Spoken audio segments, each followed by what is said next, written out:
On today's show, whether enrolling after high school or going back for a postgraduate degree, is it worth paying out all that money for that education certificate? Financial advisor Ryan Chin shares his thoughts on the cost of education. Stay with us, folks, to get an edumacation, will you? This is Kelly and Company. Folks, you can follow us on Instagram and Twitter at Kelly and Co. AMI. Would love to hear from you. Nazreen works hard out there. Get communicating with her and certainly enjoy the content that we're putting out there. Brock Richardson joining me on the program at the moment here as he does a couple of Fridays a month. He's the host of the Neutral Zone podcast. Mr. Richardson, good day. As we swing open the gateway to the weekend, welcome aboard. Good day. I'm so always happy to be here on Fridays because it's ever so closer to my weekend, and I love swinging open the gateway to the weekend. So always happy to be here. Pal, I was checking out the radio yesterday. Now you in Kitchener, Ontario, got a bit of snow. London, Ontario, here we got in the last 24 hours 27 centimeters of snow. They had a big car pile up on the 401 outside of London, and the actual media officer for the police, well, I guess it would be the Ontario Provincial Police, was on the radio. And one of the things he requested people to do who were coming across this accident or stuck waiting as they were having a standstill of vehicles was for people to stop filming everything. Concentrate hmm on their driving. Stop filming, whether you're coming and seeing the accident in the opposite side of the highway. Stop filming. This is quite a thing nowadays, Brock. I think everyone figures they're going to get that footage, put it online, it's going to go viral, and for 15 minutes, they'll have a name. Everyone wants to be the first to do something. So if they see something, they're like, "Oh, this would be good to put here, there, what have you." But I think what people fail to remember is that by you slowing down and filming something, especially if it's on the other side of the highway, you could cause another accident and it just be a whole thing. Like, I can't tell you in all my travels how many times I've been going somewhere and you think, oh, we're in traffic, must be an accident, must be a slowdown. And no, it's just people slow down to look at the other side of the highway. And it's like, could we just drive to get to where we're going? They're rubbernecking in the middle of a winter storm, causing an amazing hazard to themselves, everyone else. Not to mention, and we'll welcome Mike Feir into this conversation as he joins us. Mike, it's even such an insensitive thing to do. Like, you don't know if people have been killed in this thing, how injured people are, people who don't want to be on film for whatever reason. I know we have to assume there's always some clown running around with a camera, and maybe as a blind person, I'm a little less sensitive to that need and how video can say 1,000 words. It's yeah, and everyone's going for that moment of fame or that memory. In my experience, it's really, I've tried capturing moments in life and sort of making memories out of them, but it's really you really better off just experience them. Get that experience and you remember that. Don't distract yourself trying to record it. You'll bring yourself out of the moment, and that's not good when you're driving, especially on a highway where there's just been an accident that you're passing. Don't you Yeah. like? How would you feel if another one happened and you were responsible because you were fiddling with your phone, right? Like, just don't. Well, and I understand the capturing, people who would have the family trip, so they have the video camera years ago. You grew up people doing that kind of thing. Friends will tell me about all the stuff, pictures and things they have. And I understand that some people from the low vision and blind community prefer to use audio and record, and that's their snapshots, that's their memories. And I think for some people, it used to be, what are you doing? They could get the camera back in the day that, Yeah, all right, you're yeah. doing family video, recording audio. Oh, that's a bit different. Now everybody is doing these things. It almost feels like no matter what happens, guys, it's caught on film, Brock, no matter what you do. You turn around, so you see the news and somebody had a camera running just as that weird thing happened. Yeah. And because we automatically go into this level of defense of like, oh, I better record this because what if something goes wrong and I better protect my rights? That's one thing. But the other thing, Kelly, and I'll say this quickly, that comes to my mind is what happens if there's a death like you pointed out and somebody's filming it and then you realize somebody in the family sees it and that's how they find out about Mm-hmm. it through social media. Like that's horrible. way to Yeah. do it. That's not the way you would want to find out that your family member is injured or something like that. Like, people know what people drive for their cars, and so that would just be a horrible way to find out something traumatic. Pretty hard, Mike, also to imagine that people have the ability to sit there fighting their way on roads where their tires are spinning, where they're moving all over the place, following the ruts of somebody else, and snow blowing everywhere, potential whiteouts, to be able to have the fortitude to be able to film. Unbelievable to me. Yeah. Yeah, Oh, yeah. yeah. Just com complete disregard of responsibility of being a driver. Just, that's what you should be focusing on when you're handling tons of metal on a road in those conditions. Like, just, yeah, like, get your Unbelievable. head in the game. Well, I hear this on the radio, which is kind of our segue, Mike, into the conversation today. But with the bad weather here in London, our friends over at CBC London weren't able to do what they used to call their Sounds of the Season program because of such crazy weather and wanting to help keep people off the roads. So they weren't doing their morning thing. We talked about CBC Toronto doing this last year on Kelly and Rumya with you. You're here today to talk about two things that are certain to get us into the holiday spirit. What events do you have for us today, Mike? Well, we've got the Make the Season Kind, which is the new branding of Sounds of the Season. I Uh-huh. guess what's happened is they've coordinated. It's a bigger initiative all across Canada. So basically, we had started off this morning with Metro Morning, and that was wonderful. I was up in time to catch all of that. That was great, and people can catch more of it in the afternoon.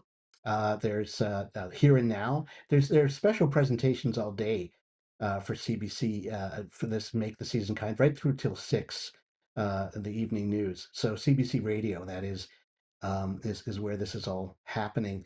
Uh, the other event that I'll be talking about is Mushroom FM. They're having their yearly Christmas countdown. It's a radio station run on the internet. So you go to mushroomfm.com, and if you go to mushroomfm.com/countdown to 2024, you can then vote, put in your top 10 songs, and and you can type it in. You can choose from a massive database of choices. If you want to do, you look at slider box of songs, you choose your 10 songs, you give them your name and social media. Um, they use Mastodon, so that's what they're doing for the social media presence. It's all going to happen on Mastodon, and then of email. You can email in as well, and it's a real fun time to to have these events. It's a good gathering. Basically, it's a station run by blind people for everyone who cares about music, who cares about just community, and it's a really a fun event. So those are the two big events. Okay, so my first question, I'll stick with this. I want to go back to the CBC stuff in just a moment Mhm. and ask you and Brock a couple of things that I'm curious of.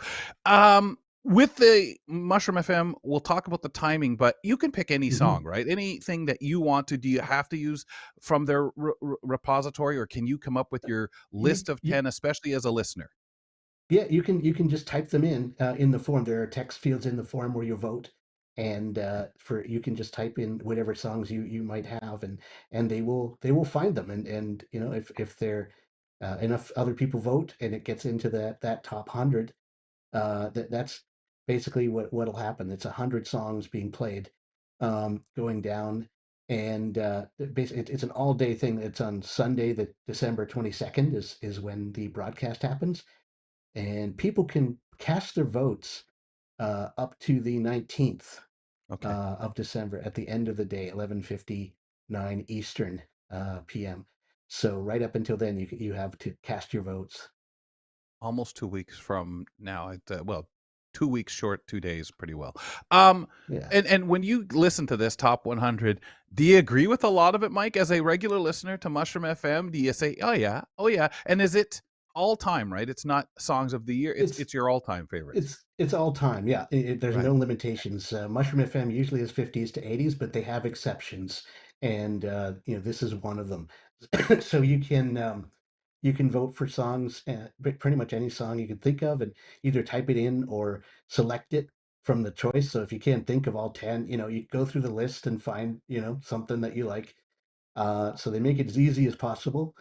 And it's basically there's the songs, and as they're going through, you're interacting because they're doing a virtual table, Right, and yes. so but you get assigned to a virtual Christmas table, and you're competing for Christmas crackers, and you do that by participating in answering questions that the hosts have. They'll ask it out, and you can email your answers or participate on Mastodon with the hashtag Mushroom FM, and basically that lets everyone follow the conversation, and people who don't want to be bothered can ignore, can block that hashtag, right, and not be bothered all day by all these happy-go-lucky hosts.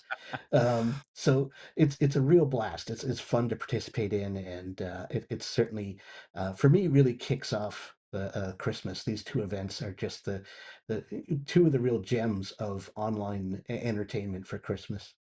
That's amazing. And I remember when they had the concert when during the pandemic and they had all these different artists from the low vision and blind community performing, and that was a really wonderful, pulled together with many others involved event. And this sounds just as wonderful. What a way to get the community.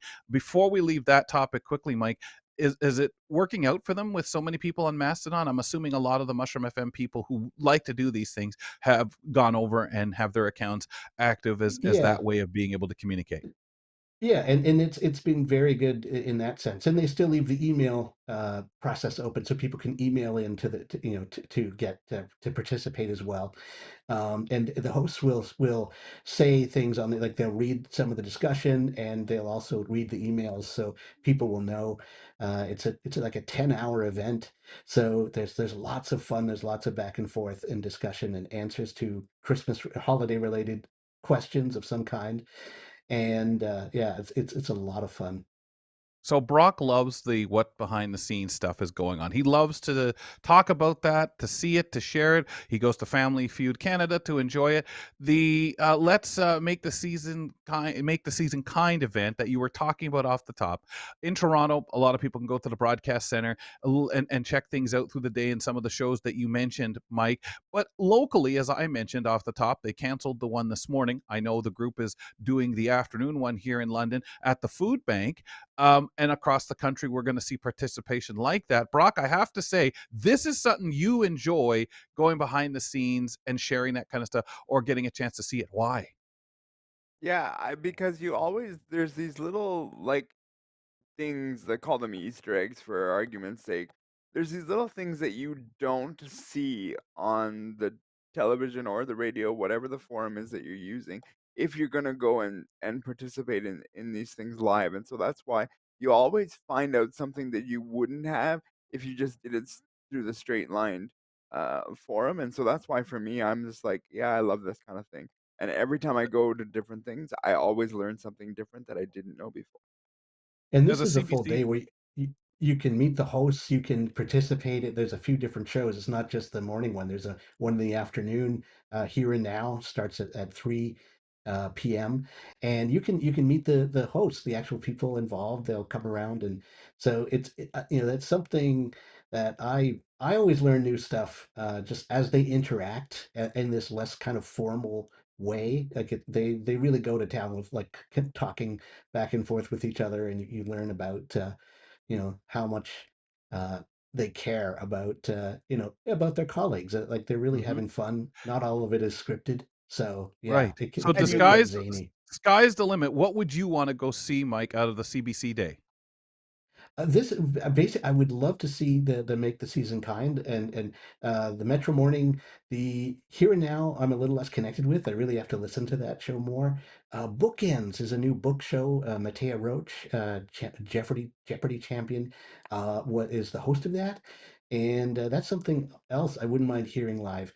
So they have these events that you could see, and they really pack the day full of stuff. Okay. So it would make a fun day. I can see why some people were thinking of skipping out on work and just taking it in, using a personal day and doing that. So As a very child, understandable. I would have been all over that. Brock, you have our last word. Yeah, I was just gonna say you learn something about the people that you wouldn't necessarily know otherwise. You learn that they're Mhm. human beings outside of what they normally do. I think we see them on such a different bubble that you kind of go. oh, this is who the person really is, and that's the connection that I most enjoy and get to get to love to see. In other words, Michael, when they go off to playing music or take a little break and the mics go off and they start cursing about something that went wrong, Brock loves to see that. Thanks, Mike. Oh, yes. Alrighty, a pleasure. Radio to keep us entertained during the holidays. Mike Fair bringing to us today on the program. He's here every couple of weeks to discuss audio entertainment. Yeah, Brock, I think that's a lot of fun. I'd like to welcome in Nazreen Abdul Majid to join us as well on the program here, and Ryan Chin joining us. Are you guys behind the scenes people? And Niz, I've got to assume for you as we start with you, it might be broadcasting. Is it more TV? Is it more radio? What for you would it be if you were able to go behind the scenes at any of your favorite shows? I think it would be radio more. Yeah. Yeah? I'm more of Anything an come to audio mind? person. Yeah, me too.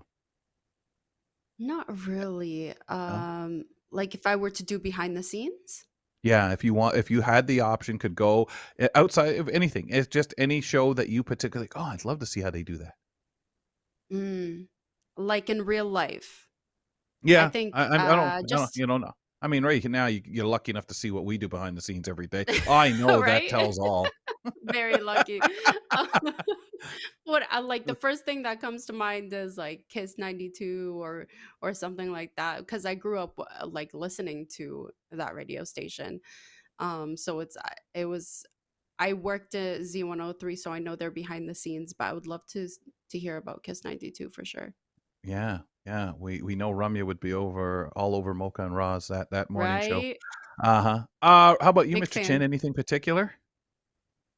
Yeah, I'm I've been to a couple of live perform like sorry, been in the audience for the filming of some of the some of the different shows, game shows and such.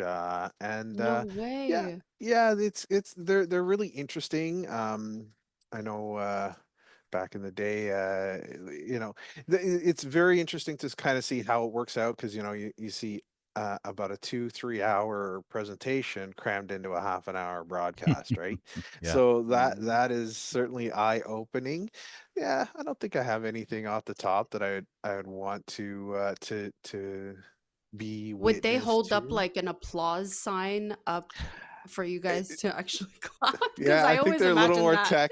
I think certainly that was something before, but now they just flash the applause sign and cheer, Right, Oh, Brock. like okay. Brock sees it's that all the time digital. when he sleeps at Yeah, Family yeah, Feud Canada. Yeah, yeah. they actually Oh, have, boy. like, people that are designed, like, when they come out of the breaks, they're like, "Okay, when this person starts clapping, you clap too, and if anyone around you is clapping, you should also be clapping." So, they're pretty resourceful on that kind of thing. Yeah, it's pretty wild nowadays, and with the even with the screens for reading, getting their prompting and their lines. Folks, if you want to send us a message via, or excuse me, check out the podcast. I'll start there first. Do it from your podcast platform of choice. While you're in there, give us a rating and review. Ryan Chin is joining us, certified financial planner with Sun Life, joining us today. Ryan, let's talk a little bit about finances and education before we run out of time talking too much behind the scenes of TV or radio. The problem that comes up with finances when you're thinking of education, whether enrolling after high school or going back for a postgraduate degree, is it really worth paying all that money? The money is always the issue for that certificate, really. Yeah, no kidding, Cal. And the truth really is, I mean, it's, when you think about, hey, do I want to, enroll, pay that extra money, for the education, put myself back through the torture? I mean, I'll give you a personal experience. I mean, I graduated from college many moons ago, but went back to challenge my master's of business administration 20 years after college, and at that time, the tuition ranged from about 65,000 to I believe it was 105,000. And looking at that tuition, thinking, okay, I'm working now, I'm doing okay, I'm surviving. Do I want to make that investment in myself? Um, and that was a big hurdle. Statistics do say, for every 1 year of education, you could benefit your salary anywhere between 8 and 10%, and that's quite a jump in some cases. And whether it's individualized, whether it's a community, whether it's a cultural or a country, you know, investing in education does result in a net positive position. It is really important, and we can sorry, we can drill down even deeper into sort of like that personal side, because I think that that's really key, because we all fight with that. I mean, we're coming up to the new Hmm. year. We're going to set goals for ourselves. We're going to set those New Year's resolutions, and the reality is, you know, do we want to do better in our personal situation, and how can we do that? Mhm. What do other places do? Like their value on it, whether it's governments, whether it's employers, institutions. What would we see in places around? I understand Europe actually dedicates a bit more. Yeah, I mean, certainly Europe does put a lot of emphasis on education, and hey, they fund many education Yep. programs, right through to doctorates, all the post grad programs. I mean, they believe, and a very social style economy there. They believe if they invest in their people, the economy will grow. It will strengthen It'll their benefit. country. Yeah. And it is true, there is good results, and there are lots of positive outcomes when it comes to um, countries investing in their people, to build their, I'll call it, intellectual Mhm. infrastructure. You hear right now. I mean, there's lots of conversations down across the border. The United States are talking about, funding through, po- uh, you know, uh, uh, post-secondary education. Here in Canada, we're talking a little bit about, offering grants locally for our students to help bolster them through post-secondary.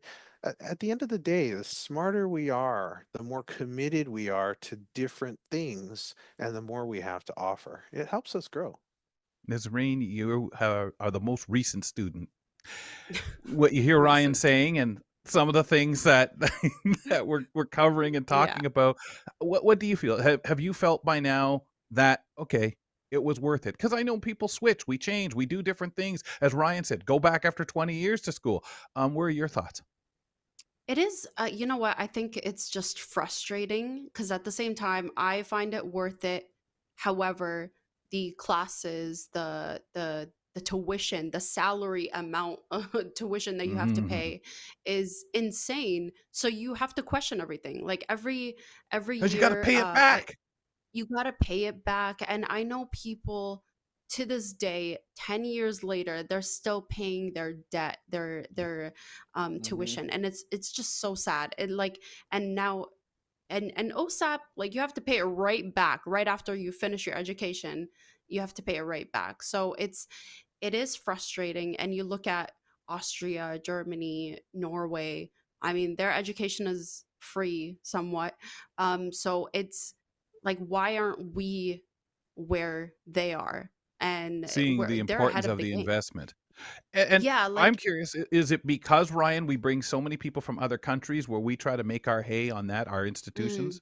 Like, why is it that we don't see that Yeah. value? And there are tons of values and things that you've listed here that the benefit to a country overall education gives us.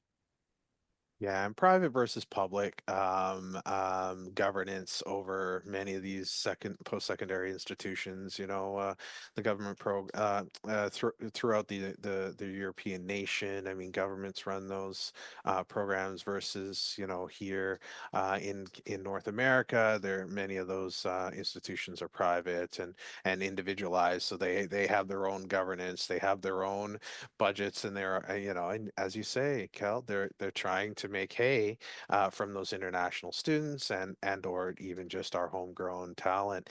But back to an earlier comment, certainly, making that taking that time to make that investment to say, hey, I'm going to commit to educating myself to put my education forward. We don't know what we don't know. And Mhm. once we're done that program, the more now we are armed. Now we have education. Now we have a commodity that no one else can take away from us, and it does strengthen us. And Hmm. it's really important to outweigh that cost of education against now we have something that is it's solely ours. And then the other part of that is what are we going to do with it? Because it's certainly great to get that degree, and it's great to, Yeah. say, yeah, I did Yes. my 3 years, and you Mhm. know, but can we turn that degree into, can we monetize it? And studies do prove that, the more education you have, the more opportunity you have to monetize that education for yourself. You And you know go ahead, what I Niz. wish? I wish that there was like a guarantee that you'd have Yes. a Yeah. career at the end of your Mm. education. Because you don't feel it Because right off the bat, Niz, right? Because you got to pay back, and exactly. you're at the lowest on the totem pole. Some Well, friends and of that mine have finished 8 years of education and they're still like struggling to find a job in their own field, and it's sad because like you feel like there's no jobs out there. It's really hard, at least, to get a job It, out there, it's especially after you put in 8 years worth of education. It's hard. it's very discouraging in many cases, and that's why there's Yeah. such a raise there's such a rise, sorry, in our community of consultants, independent growth for startups. I mean, people are saying, hey, if I can't find an employer who's going to pay me what I'm worth, I'm just going to Hmm. do it myself. Yep. And Yep. and and I'm not suggesting that that's a path for everyone, because Yep. uh, We talk about that living, with Kevin Shaw, right? yeah, Independent, working on your own, especially many of us in the disabled community who say, well, if someone won't give me a job, I'll create one. yeah, living in the bumpers of an employee lifestyle, it's different than having no guardrails when Yeah, for you're sure. you're an entrepreneur. So Right. there Yeah. there is that for sure. Yeah. Thanks, pal. Appreciate it. We'll talk to you next month in the new Thanks, year. cheers. Yeah, Ryan happy Chin. New Year. Thanks, pal. Ryan Chin, that's a wrap on investing on education. You can send an email to Ryan, ryan.chin@sunlife.com. You can reach him directly that way. To learn more about financial literacy, subscribe to the AMI original podcast, Eyes on Your Money with Ryan and Becky. Niz, Brock, thank you very much, guys. Enjoy the weekend. You you as too. well. Email us, ladies and gentlemen, kellyco@ami.ca. And call us at 1-866-509-4545. On our next program, Fern Lulham is deep diving into the culture of self-development and helping us figuring if all the advice out there is really as good as it sounds. Plus, audio describer JJ Hunt is taking us all around the world with his most memorable concert experiences. We'll speak to you Monday, ladies and gentlemen. Get out of here, will ya? Thanks for tuning in to Kelly and Company. Follow us on all social media, and don't forget to like and subscribe to the channel for more.